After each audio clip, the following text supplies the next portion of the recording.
Yang pertama tentunya kepada Ustadz dan Ustazah yang telah menggulawantah anak-anak kita, yang telah mendidik anak-anak kita sampai hari ini, sampai detik ini.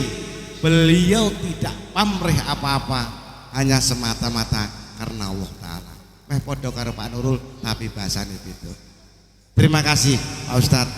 Mudah-mudahan apa yang kita berikan kepada santri-santri ini bisa menjadi pembuka pintu surga untuk para ustadz dan ustazah. Selanjutnya, dukungan secara moral dan spiritual tentunya juga hadir dari Dewan Pengurus dan para sesepuh himata.